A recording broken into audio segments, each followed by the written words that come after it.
Oi, gente, tudo bem? Estamos aqui para mais um vídeo dando continuação aos vídeos anteriores sobre farmacologia endócrina, os esteroides sexuais. Essa é a parte 3, é o vídeo 3. Nós vamos dar continuidade falando dos hormônios sexuais femininos. Meu nome é, para quem não me conhece, meu nome é Priscila, sou farmacêutica, sou PhD em farmacologia e nesse canal, no mundo da farmacologia, eu tenho o intuito de trazer para vocês a farmacologia de uma forma simples e fácil, ou seja, vídeos curtos com temas únicos para que vocês possam melhorar os estudos e tirarem dúvidas, ok? Então vamos dar continuidade aqui aos vídeos. Nós ainda temos mais 2 vídeos dessa mesma sequência. Hoje, nós vamos falar dos estrogênios. Então, na aula passada, a gente falou do sistema reprodutor feminino, nós falamos do ciclo menstrual. Na aula passada, no vídeo passado, sobre os progestógenos, progestágenos ou progestógenos da progesterona. E agora nós vamos falar dos estrogênios ou dos estrógenos, ok? E os 2 próximos vídeos, anticoncepcionais hormonais e a terapia de reposição hormonal. Então, falando de estrógenos ou estrogênios, a gente já falou que progesterona e estrogênio são os hormônios produzidos pela mulher, pelos órgãos sexuais femininos, e eles são os responsáveis por controlar aí as características sexuais femininas. Então, quem são esses estrogênios, esses estrógenos naturais? O estradiol é o nosso estrógeno biologicamente ativo. Então, o estradiol ele é o principal estrogênio do nosso corpo. O estrogênio ele é transformado em estradiol para ficar biologicamente ativo. Tá? Aqui é a estrutura química do estradiol. E esse estradiol ele se autoconverte em estrona, a estrona em estradiol, vice-versa. Só que a estrona, apesar de ter uma semelhança muito grande na estrutura química, ela vai ter aí 1/10 da potência funcional do estradiol. Então, mesmo tendo aí uma composição química bastante semelhante, uma estrutura química bastante semelhante, ela tem aí uma ação, 1/10 da ação do estradiol. O estradiol e a estrona também dão origem ao estriol, outro hormônio, outro estrogênio natural do nosso corpo. Só que o estriol, ele ainda tem uma potência menor, de 1/80 avos, ou seja, a ação dele é muito inferior à ação funcional do estradiol. E ele é sintetizado pela placenta. Então, o estriol vai estar presente no período gestacional, ok? Quando a gente fala do ciclo de produção de hormônios na mulher durante toda a sua vida, a gente já viu nos vídeos anteriores falando da puberdade, quando a mulher entra na puberdade, que os hormônios FSH e LH começam a ser produzidos por causa de um estímulo hipotalâmico. Esse estímulo hipotalâmico ele é cíclico, ou seja, ele é permanente, ele fica acontecendo até essa mulher entrar numa fase de menopausa. O que seria essa fase de menopausa? Na fase menopausa, a gente viu também nos vídeos passados que as mulheres no seu período pré-embrionário, período embrionário, ela já tem ali a produção total de óvulos, a quantidade total de óvulos que ela vai liberar durante a sua vida fértil. Ela entra na vida fértil aí por volta dos 12 anos, mais ou menos, e a partir daí ela começa a liberar esses óvulos. Teoricamente, um óvulo por mês. Algumas mulheres liberam até mais, mas teoricamente um óvulo por mês até ela chegar no período de menopausa, que pode variar de 45, 50 anos, 55 anos, depende da mulher, ok? E isso depende também do quão antes ela iniciou a sua fase, a sua puberdade. Lembrando que nós temos quantidades fixas de óvulos, quanto mais essa mulher quanto mais cedo ela iniciou a puberdade, mais óvulos já estão sendo liberados mensalmente, ok? Então, essa mulher começa a ter um ciclo de alteração de FSH e LH para que ela tenha um ciclo ovariano mensal, ou seja, para que ela tenha uma menstruação. Quando ela chega na fase de menopausa, o que acontece é que nós temos um aumento da produção de LH e de FSH. Então, essa mulher já não tem mais aquele ciclo de aumento, pico no período ovulatório, né, de liberação desse óvulo, pico de LH, de hormônio luteinizante, e os picos de FSH, hormônio folículo estimulante, que ocorre um pouco antes da ovulação. E aí ela tem um aumento de FSH e LH. Com relação ao estrógeno, o que acontece? A mulher tem uma concentração que é basal, podemos dizer assim, durante a sua vida fértil. Então, ela tem aí, durante toda a sua vida, na verdade, uma quantidade de estradiol, do estrógeno biologicamente ativo, assim como da estrona, né, numa quantidade básica, né, basal para o organismo. Quando ela chega na pré-menopausa, 45, 50 anos, algumas mulheres, outras mais tardiamente, começa a ter uma queda na produção desses estradiol, desses estrógenos. Então, ela começa a ter uma diminuição, e essa diminuição chega a um patamar que essa mulher tem alterações grandes na concentração dos estrogênios no seu corpo. Então, ela tem uma redução significativa desses estrogênios. Mas, professora, por que isso acontece? Gente, isso acontece porque o nosso organismo, como eu falo em vários vídeos, né, nosso organismo é extremamente inteligente.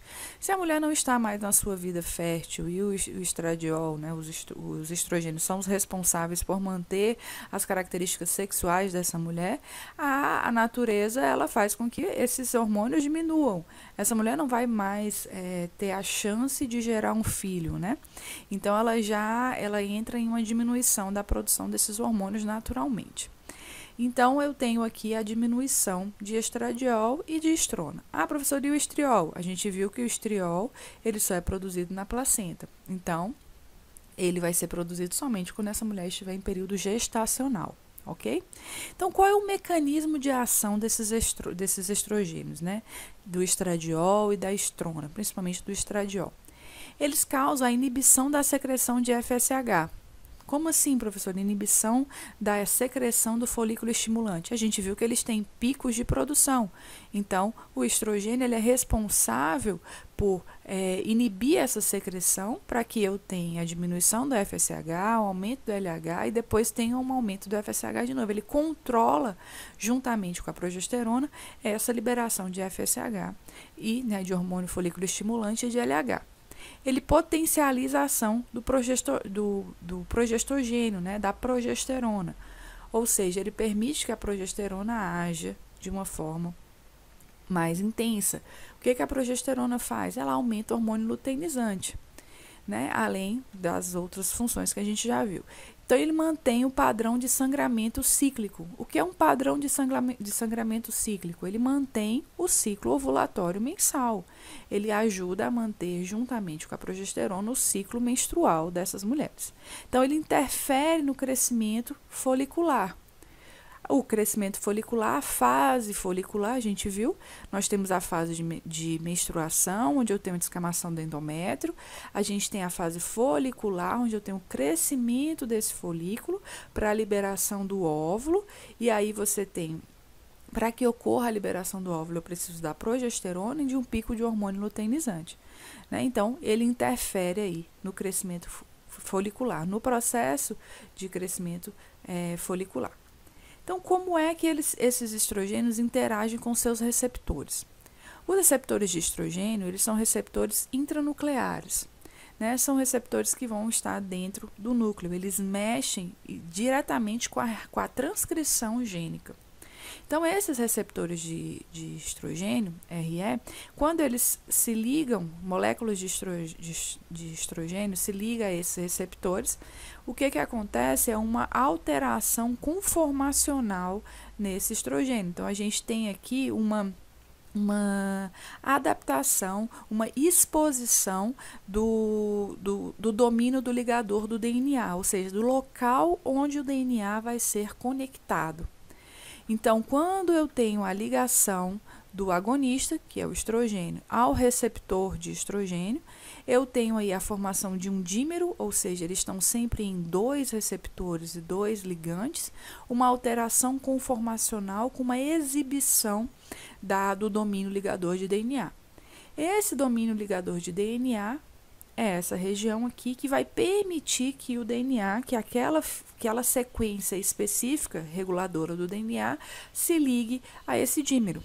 Para que isso aconteça, eu preciso da presença de coativadores que vão se ligar a esse dímero, e esses coativadores vão se ligar ao RNA polimerase, a um complexo basal de transmissão. Então, a gente tem aí esse complexo formado com o dímero de 2 receptores ligado a 2 ligandes que expõem o local de ligação específica do DNA. Esse DNA se liga, os coativadores e o complexo basal de transcrição, juntamente com a RNA polimerase 2, vão permitir que esse complexo funcione e ocorra, então, a transcrição regulada do gene, né, por gene.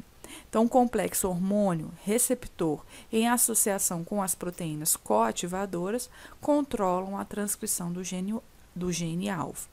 Que gene é esse? Então, nós vamos ver que nós temos receptores de estrógenos no útero, nas glândulas mamárias, nos ossos, nos vasos sanguíneos. Então, depende do local de ligação, de que ele está, né? Onde ele está, a transcrição vai ser de um gene específico.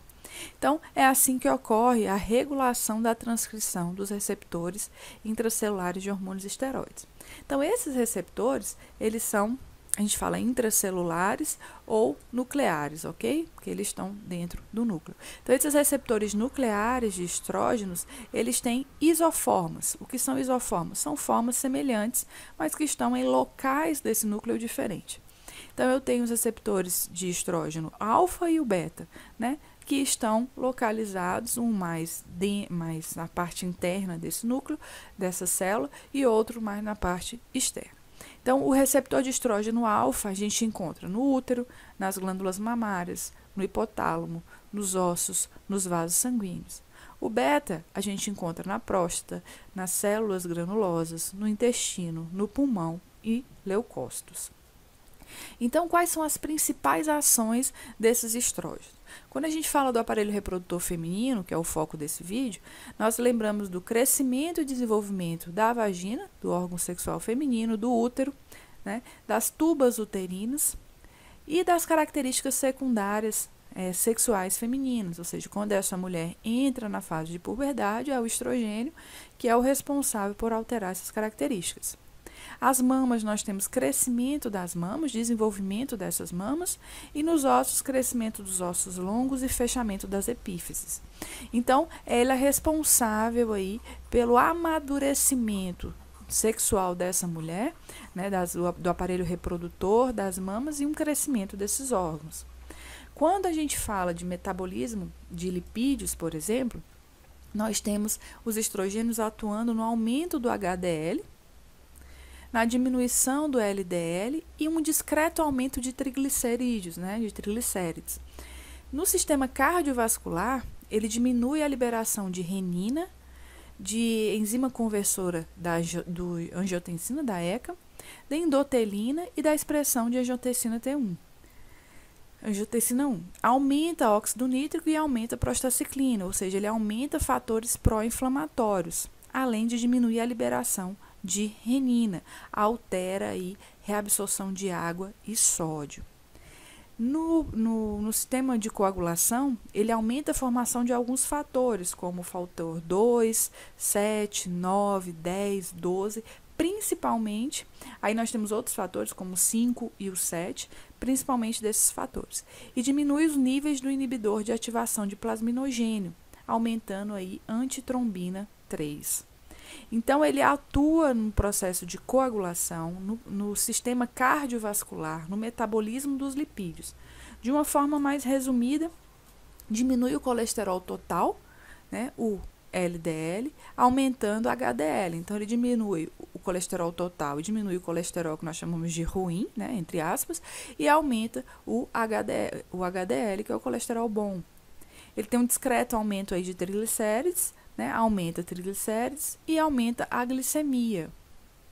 E a gente viu também, e no fígado aumenta enzimas e proteínas, aumenta os fatores de coagulação e aumenta antitrombina 3. Então, eles atuam na coagulação, Atua no fígado, né, com o controle da diminuição de colesterol total, aumento de HDL e aumento de triglicérides, da glicemia e aumento de enzimas e proteínas.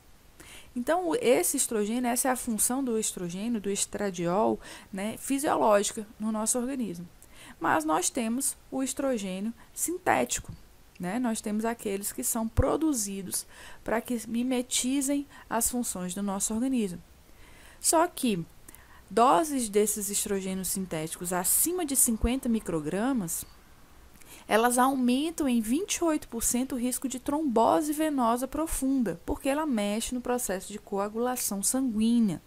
Então, ele tem ele aumenta antitrombina 3, então ele pode causar trombose, né? Então, aumenta aí 28% o risco de trombose.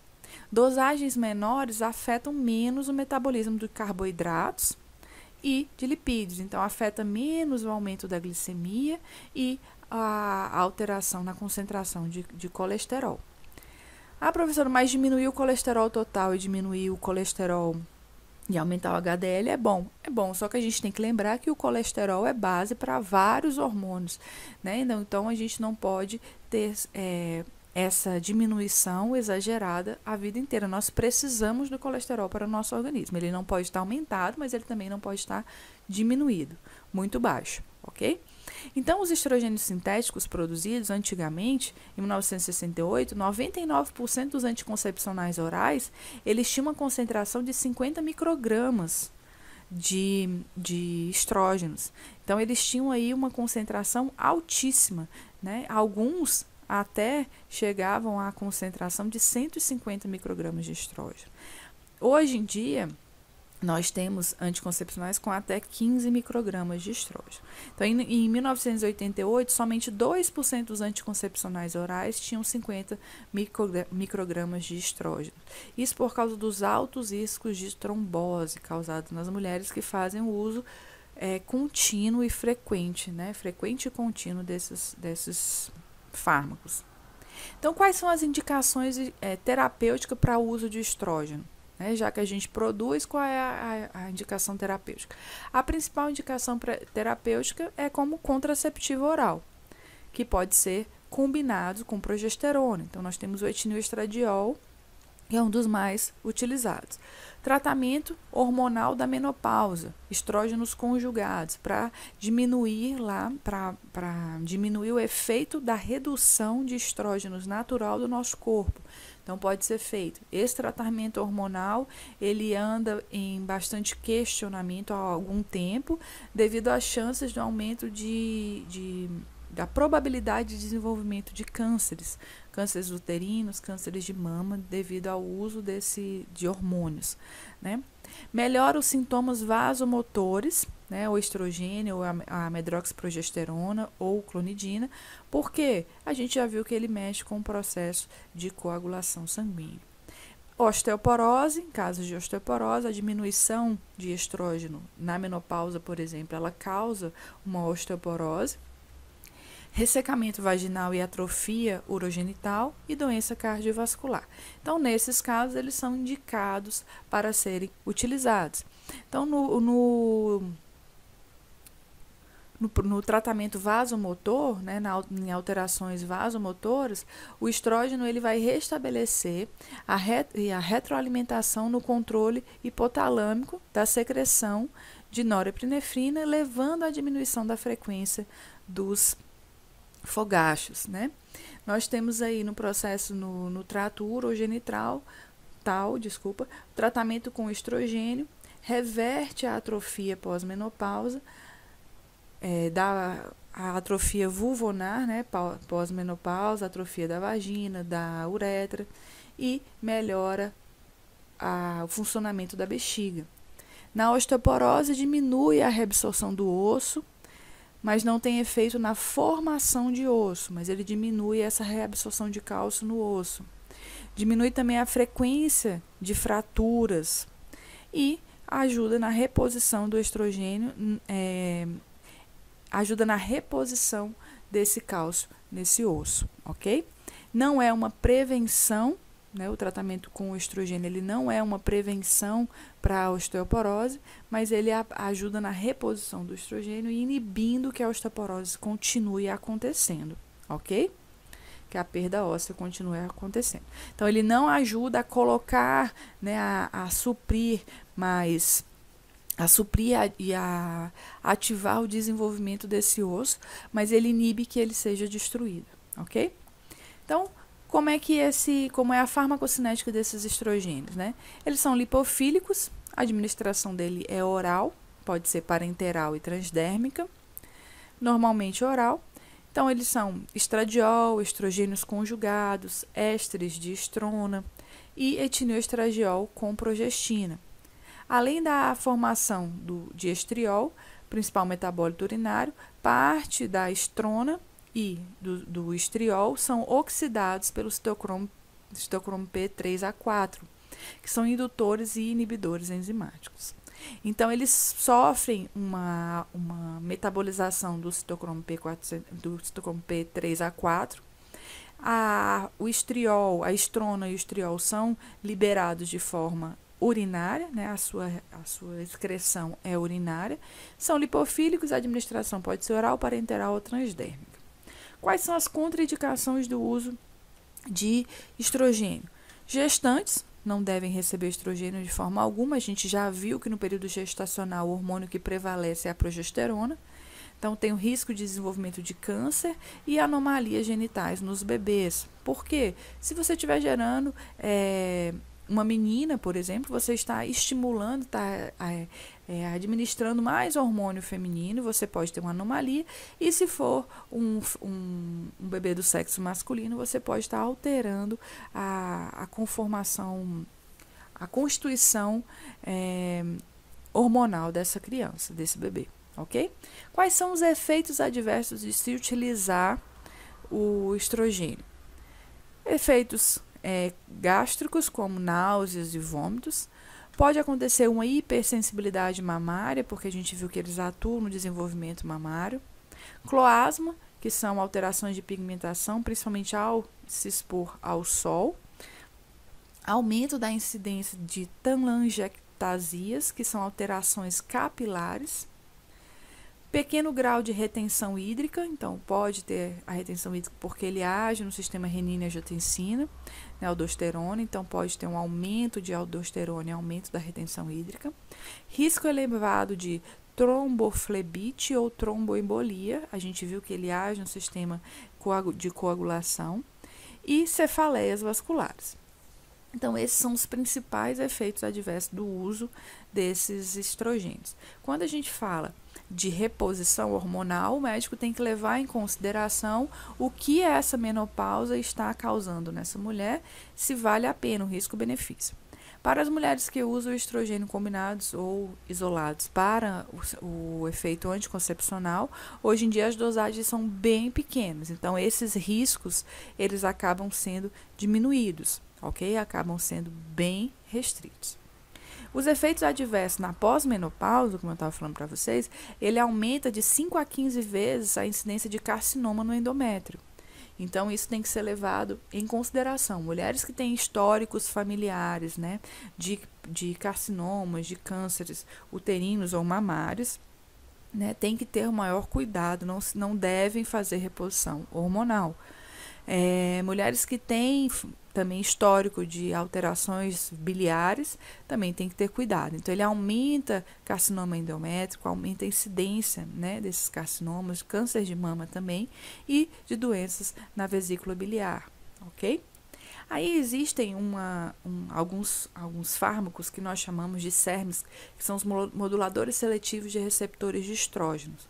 Esses fármacos, eles agem de forma específica nos receptores de estrógenos, fazendo uma alteração conformacional nesse receptor, né, de quando ele está ligado ao seu ligante específico, que é o estrógeno, ou, no caso, o fármaco, o SERMs, e eles acabam tendo uma função afetando de modo seletivo o tecido que ele está conectado, né, onde ele foi conectado. Então, são ações específicas dos moduladores seletivos dos receptores de estrogênios se devem às diferenças conformacionais do receptor de estrógeno.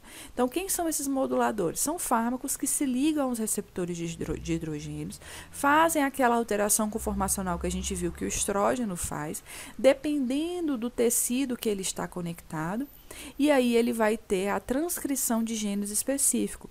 Então, quando ocupado por ligantes distintos, em combinação com níveis variados de coativadores, de correpressores, em diferentes tipos celulares, o que em conjunto afeta de modo seletivo para cada tecido a natureza funcional dos complexos ligantes de receptor, estrógeno receptor, né, receptor de estrógenos formados. Então, são fármacos que se ligam a esses receptores, podem ter ações de diminuir a expressão dos estrogênios como antagonistas de estrogênios. Como é que eles funcionam? Eles vão se ligar. Então, eu tenho aqui, por exemplo, no osso, a gente viu que nós temos receptores de estrógenos no osso, nós temos receptores de estrógeno na mama. Né? No osso, quando esse estrógeno se liga ao receptor, eu tenho a expressão de cofatores X e Y. Então, esses cofatores X e Y vão fazer com que eu tenha a transcrição para a expressão de genes 1, 2 e 3, que são agonistas integrais. O que é um agonista integral? Um agonista total, um agonista pleno, certo? Vai fazer a função total, desenvolver a função máxima desse gene. Quando eu ligo um receptor, um modulador seletivo de receptor de estrógeno, no mesmo local onde o estrógeno iria se ligar, a gente já não tem mais esse agonista integral sendo formado. Eu tenho aí uma ação parcial, um agonista parcial, expressão apenas do gene 1.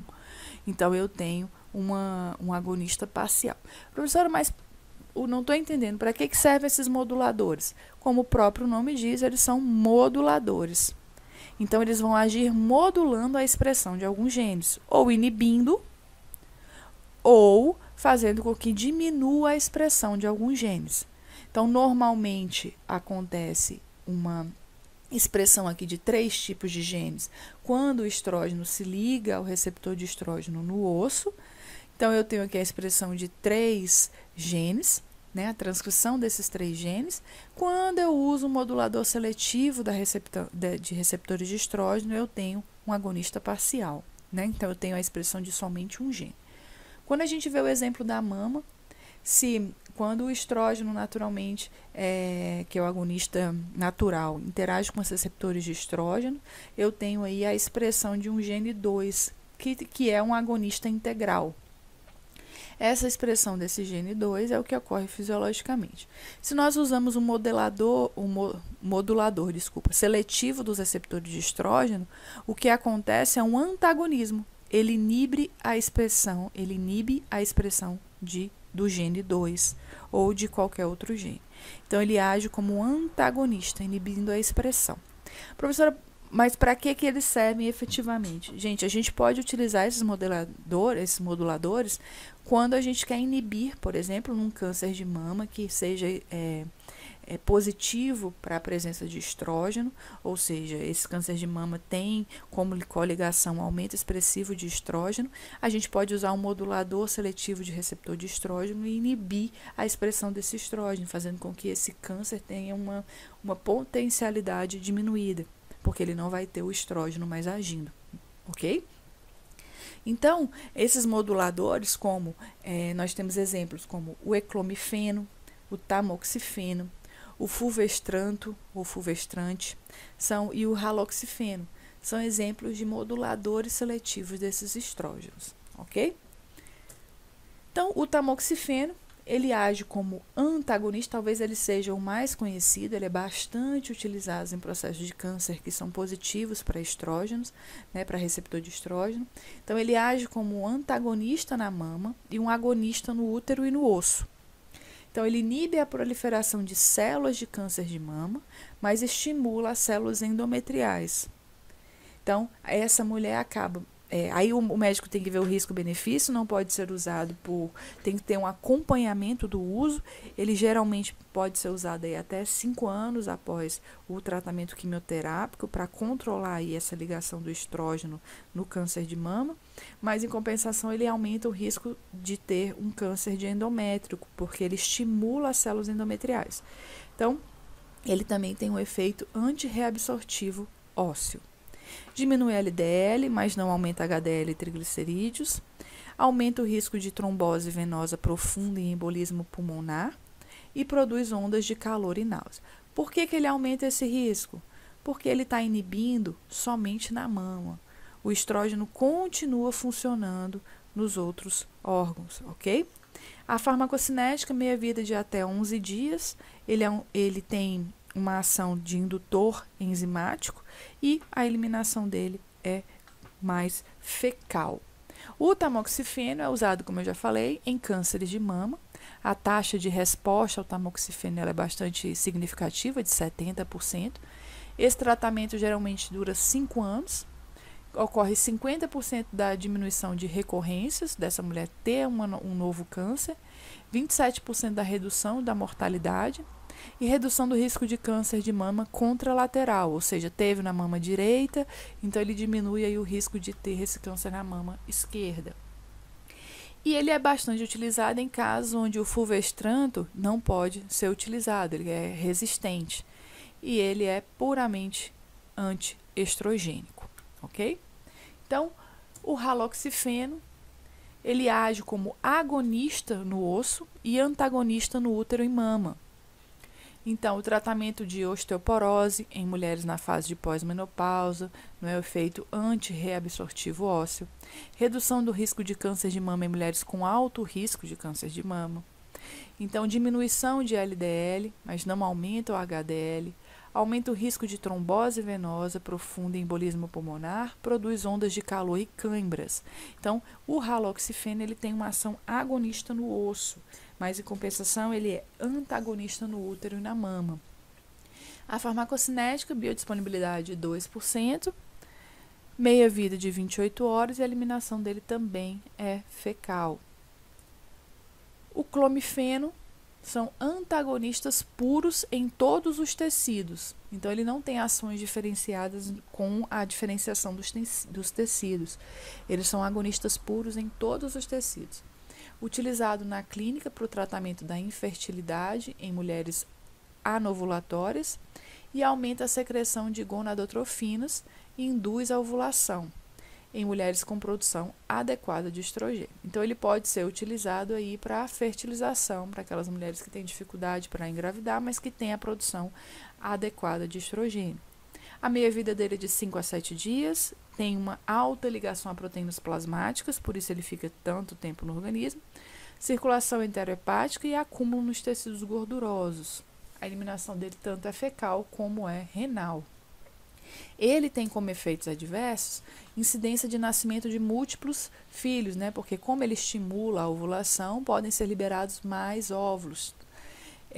Pode causar cistos ovarianos também por causa dessa estimulação da ovulação. Ondas de calor, que a gente viu lá no primeiro vídeo, que esse aumento do período ovulatório aumenta a temperatura corporal feminina. Incidência alta de disfunção da fase lútea, que é aquela fase posterior à fase ao período fértil, a fase ovulatória, e o aumento de risco de câncer de ovário.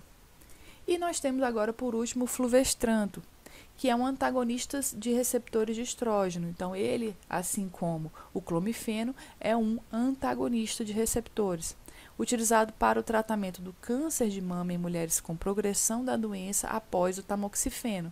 Então, fez o uso do tamoxifeno, que é o que é mais utilizado, continua o tratamento com fulvestrando se ela tiver uma progressão da doença. Então, é administrado mensalmente intramuscular e a eliminação dele é fecal. Bom, nós temos uma outra classe de fármacos que são os inibidores da síntese de estrógenos, que é o hexamestano, o anastrozol, o letrozol e o formestano. Esses fármacos, eles agem inibindo uma enzima que nós chamamos de aromatase. Quem é a aromatase? A aromatase, ela é uma enzima da família do citocromo P450 que atua na conversão de androstenediona em estrona e de testosterona em estradiol. Então, ela atua controlando a taxa de biossíntese de estrógenos. Então, o que acontece? Quando você inibe essa enzima, o estrogênio continua sendo produzido. Só que você não tem ele ativo, ele não é transformado em estradiol e ele não é transformado em estrona. Então, eu inibo esse estrogênio ativo no corpo.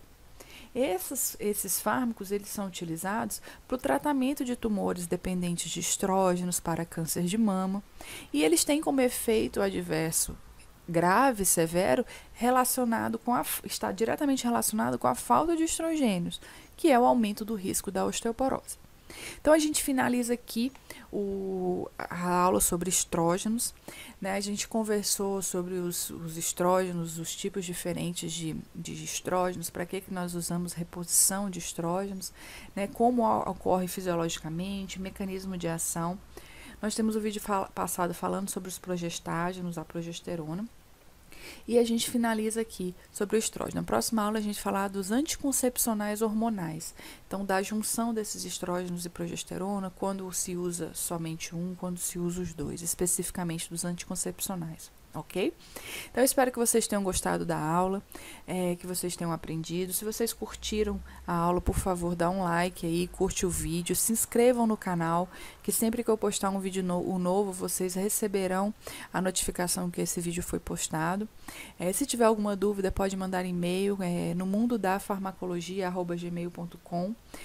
Podem escrever nos comentários que eu vou estar sempre disposta a ajudar, ok? Espero que vocês tenham gostado. Bons estudos para vocês. Até o próximo vídeo e a gente se encontra. Até mais, gente!